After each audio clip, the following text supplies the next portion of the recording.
Hello everyone, welcome back to my channel current affairs with Anuradha. आज मैं आप लोगों के साथ एक और इम्पोर्टेंट टॉपिक डिस्कस करूंगी और आज का मेरा टॉपिक है इंटरनल सिक्योरिटी एजेंसीज। देखिए, आपको पता है कि इंडिया का जो आप देखिएगा जो बाहरी सिक्योरिटीज़ है वो आपको इंडियन आर्मी के द्वारा, इंडियन नेवी के द्वारा, इंडियन एयरफोर्स के द्वारा रखा जाता है।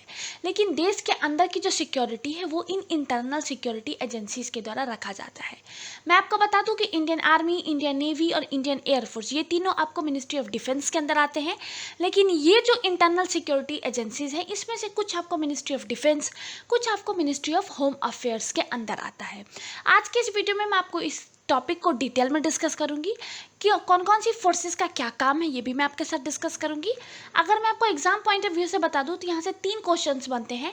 पहला तो आपको इसको अरेंज करने के लिए कह देगा कि कौन सी सिक्योरिटी एजेंसी का फॉर्मेशन पहले हुआ फिर बाद में, इस तरीके से आपको सीक्वेंस अरेंज करने के लिए दिया जा सकता है। दूसरा आपको बनता है कि कौन सी मिनिस्ट्रीज के अंदर कौन सी एजेंसीज आती है।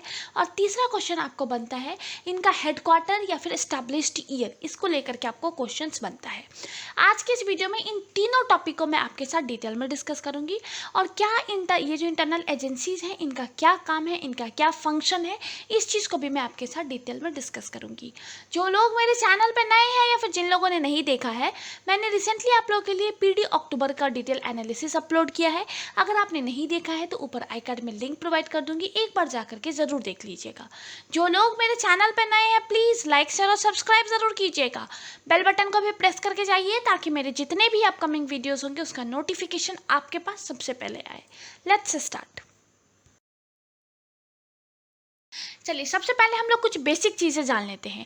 देखिए, आपको मैंने बताया कि मिनिस्ट्री ऑफ डिफेंस के अंदर आपको इंडियन आर्मी, इंडियन एयरफोर्स और इंडियन नेवी ये तीनों आता है। इन तीनों के डिफरेंट डिफरेंट फंक्शंस है, आप इससे वाकिफ़ होंगे। आज हम इस वीडियो में देखेंगे इंटरनल सिक्योरिटी एजेंसी। देखिए, भारत के अंदर जो है वो इंटरनल सिक्योरिटी एजेंसी बहुत इंपॉर्टेंट है, क्योंकि अगर आप देखेंगे भारत के अंदर बहुत सारे प्रॉब्लम्स है। यहाँ पर डिफरेंट स्टेट्स हैं, डिफरेंट स्टेट के डिफरेंट प्रॉब्लम्स है। हालांकि स्टेट के पास तो स्टेट पुलिस होता ही है, लेकिन उसका अलग फंक्शन है और कुछ स्पेशल इंटरनल सिक्योरिटी एजेंसीज हैं जिनके डिफरेंट डिफरेंट फंक्शंस हैं। आज के इस वीडियो में इस चीज़ को हम डिटेल में देखेंगे। मैं आपको बता दूं कि भारत के अंदर जो है आप नक्सलवाद का प्रॉब्लम देखते होंगे। यहाँ पे दंगा फसाद है, यहाँ पे धर्म को लेकर के दंगे हो जाते हैं। बहुत टाइम ऐसी पॉलिसीज आती है गवर्नमेंट की, उसको लेकर के लोग दंगे फसाद स्टार्ट कर देते हैं। जैसे आपने देखा होगा किसान आंदोलन बहुत टाइम से चल रहा है, उसकी वजह से बहुत सारे इश्यूज हुए, बहुत जगह पे बम ब्लास्ट हुआ। इवन आपने लाल किला के ऊपर का भी 26 जनवरी का आपने देख लिया होगा। ये सारे प्रॉब्लम्स है। इन प्रॉब्लम्स को सॉल्व करने के लिए कुछ इंटरनल सिक्योरिटी एजेंसियां हैं जिनके डिफरेंट डिफरेंट फंक्शंस हैं। अगर मैं आपको पहला नाम बताऊं तो पहला नाम है आपको असम राइफल्स का। 1835 में इसको फॉर्म किया गया था। इसका हेडक्वार्टर शिलोंग में है। इसका अगर आप देखेंगे बेसिक फंक्शन, तो इसका बेसिक फंक्शन है इंडिया और म्यांमार का जो बॉर्डर है उसकी सिक्योरिटी प्रोवाइड करना, वो आपको असम राइफल्स का बेसिक काम है। यहाँ पे असम राइफल्स का एक और यूनिक चीज़ मैं आपको बता देती हूँ कि असम राइफल्स जो है वो मिनिस्ट्री ऑफ डिफेंस और ministry of home affairs in दोनों के अंदर आता है। इन दोनों के कमांड्स के तहत ये काम करता है। नेक्स्ट है हमारा सीआरपीएफ। सीआरपीएफ जो है बहुत इंपॉर्टेंट है। इसका फुल फॉर्म देख लीजिए पहले, सेंट्रल रिजर्व पुलिस फोर्स। 1939 में इसको फॉर्म किया गया था। हेडक्वार्टर इसका न्यू दिल्ली में है। बहुत इंपॉर्टेंट है सीआरपीएफ, क्योंकि अगर आप देखेंगे देश के अंदर चाहे वो इलेक्शन का टाइम हो, चाहे वो दंगा फसाद हो, कहीं पे कुछ भी प्रॉब्लम होता है सीआरपीएफ को तैनात किया जाता है। आपने देखा होगा कि जहाँ अगर धारा 144 भी लागू कर दिया जाए तो सीआरपीएफ को तैनात कर दिया जाता है। पूरे देश के जो आंतरिक हिस्से में जितने भी प्रॉब्लम्स होते हैं उनको सॉल्व करने के लिए आपको सीआरपीएफ को तैनात कर दिया जाता है। चाहे वो अगर आप देखेंगे, ये देखिए इसके अंदर 2-3 आपको फोर्सेस हैं। जैसे इसके अंदर कोबरा है, बहुत ज़्यादा न्यूज़ में है। आरएससी है जो कि मोस्टली आपको दंगे के टाइम पे या फिर चुनाव सब के टाइम पे आपको इसको तैनात किया जाता है। नेक्स्ट है हमारा एनसीसी, नेशनल कैडेट क्रॉप। 1948 में इसको फॉर्म किया गया था। इसका हेडक्वार्टर अगर आप देखिएगा तो न्यू दिल्ली में है। नेक्स्ट हम देख लेते हैं, हाँ एक और चीज़ एनसीसी के बारे में बता दूं कि मिनिस्ट्री ऑफ डिफेंस के अंदर आता है। नेक्स्ट हमारा टेरिटोरियल आर्मी, 1949 में इसको फॉर्म किया गया था। हेडक्वार्टर इसका डिफरेंट स्टेट्स में डिफरेंट हर एक स्टेट में इसका अलग अलग हेडक्वार्टर्स होता है। देखिए, आप इसको मैं आपको कर्म के हिसाब से बता रही हूँ, मतलब अरेंज जो पहले फॉर्म हुआ फिर बाद में आप इसको ज़रूर याद रखिएगा, क्योंकि एग्जाम में आपको इसी तरीके के क्वेश्चन यहाँ से देखने को मिलेंगे। चलिए, नेक्स्ट है हमारा आईटीबीपी। इसको 1962 में फॉर्म किया गया था। हेडक्वार्टर इसका न्यू दिल्ली में है। मैं आपको आईटीबीपी का पहले फुल फॉर्म बता देती हूँ, Indo Tibetan border border police. ये आपको इंडिया और चाइना की जो सिक्योरिटी है, इनके बॉर्डर की जो सिक्योरिटी है, इसके लिए इसको आईटीबीपी को फॉर्म किया गया है, इसी के लिए इनको ट्रेनिंग दी जाती है। यहाँ पे मैं जितने भी सिक्योरिटी एजेंसीज बता रही हूँ ना, उनकी ट्रेनिंग डिफरेंट डिफरेंट है। जैसे अगर आप असम राइफल्स की ट्रेनिंग देखिएगा, वो डिफरेंट है, क्योंकि उसको इंडिया और म्यांमार के जो बॉर्डर है उसकी सुरक्षा करनी है। वहीं अगर आप आईटीबीपी का देख लीजिएगा, क्योंकि चाइना का बॉर्डर जो है वो डिफरेंट जगह पे, कहीं पे पहाड़ों पे है, कहीं पे आप देखिएगा आपको मैदानी एरिया में है। तो हर एक फोर्स की जो ट्रेनिंग है वो डिफरेंट तरीके की है। आईटीबीपी का एक और काम मैं आपको बता देती हूँ। आप देखते होंगे बहुत सारे स्टेट में, जैसे आपने उत्तराखंड में देखा फ्लड आ जाता है, या फिर कुछ भी ऐसे डिजास्टर से रिलेटेड अगर कुछ भी चीज़ होता है, तो एनडीआरएफ के साथ साथ आपको आईटीबीपी को भी तैनात किया जाता है। नेक्स्ट है हमारा होम गार्ड। अगर मैं आपको होम गार्ड के बारे में बताऊँ तो इसको 1962 में फॉर्म किया गया था। इसका हेडक्वार्टर अगर आप देखिएगा तो हर एक स्टेट का, हर एक जगह डिफरेंट स्टेट्स में डिफरेंट इसके हेडक्वार्टर्स है। नेक्स्ट है हमारा बीएसएफ, बहुत इंपॉर्टेंट है बीएसएफ।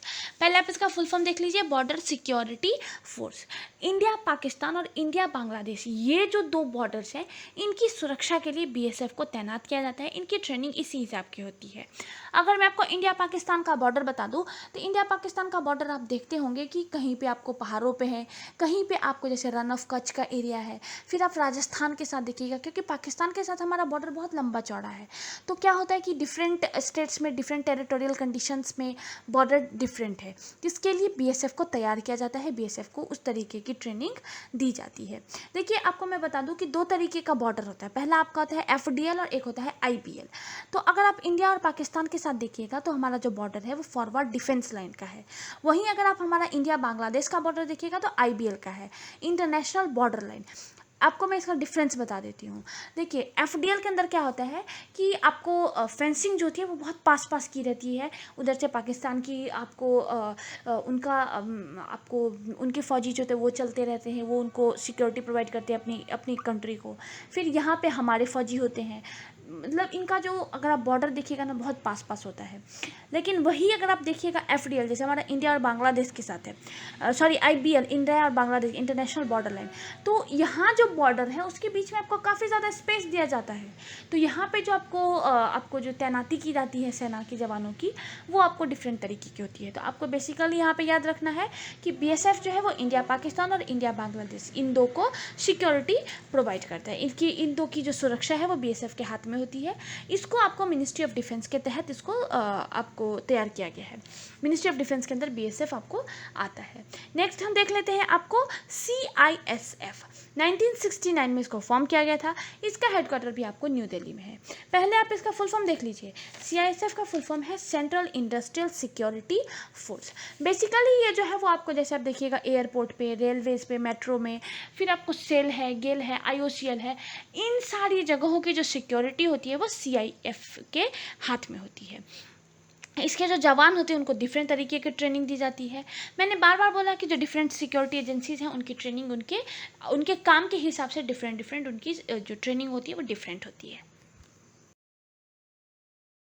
हम नेक्स्ट देख लेते हैं कोस्ट गार्ड। कोस्ट गार्ड जो है वो आपको मिनिस्ट्री ऑफ डिफेंस के अंदर ऑपरेट करता है।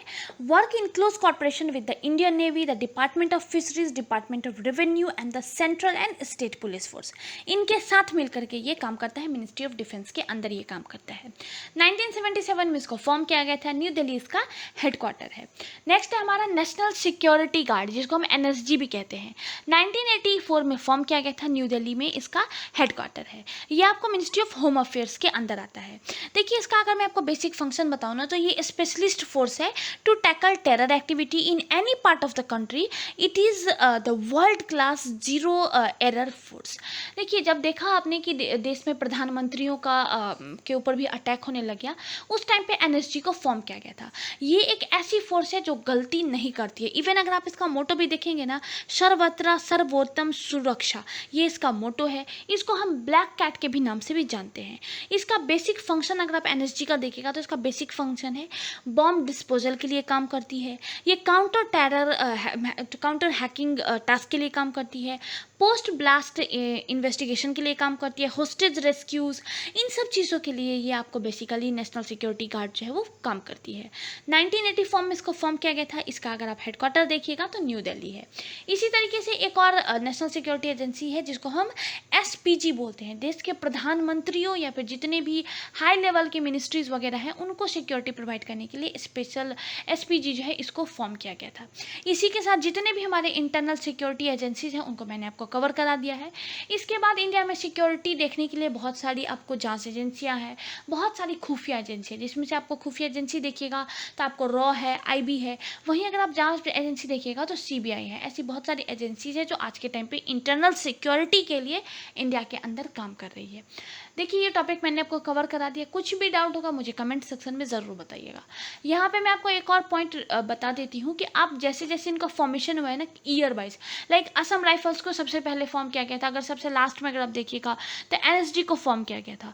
तो आप इनका कर्म ज़रूर याद रखिएगा, क्योंकि आपसे क्वेश्चन जो है इसी तरीके इनका ऑर्डर आप ज़रूर याद रखिएगा कि पहले किसका फॉर्मेशन हुआ फिर उसके बाद किसका हुआ, क्योंकि क्वेश्चन आपको इसी तरीके से देखने को मिलेंगे। BPSC का अगर मैं बता दूँ पैटर्न बहुत ज़्यादा चेंज हो गया है, तो आप अपने आपको ना उस तरीके से प्रिपेयर कीजिए। अब वो इजी पैटर्न नहीं आएगा क्वेश्चन, इसलिए आप इसको उस तरीके से प्रिपेयर कीजिए। किसी भी टॉपिक को अगर आप पढ़ रहे हैं बहुत अच्छे से कवर करिए, ये मेरी आपसे रिक्वेस्ट है।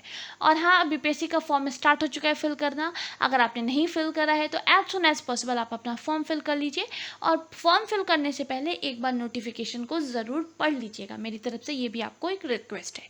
इसका PDF मैं आपको विद इन 1 और 2 डेज अपने टेलीग्राम चैनल पर प्रोवाइड कर दूंगी। जो लोग मेरे चैनल पर नए हैं प्लीज़ लाइक शेयर और सब्सक्राइब ज़रूर कीजिएगा। बेल बटन को भी प्रेस करके जाइए ताकि मेरे जितने भी अपकमिंग वीडियोस होंगे उसका नोटिफिकेशन आपके पास सबसे पहले आए। Thank you.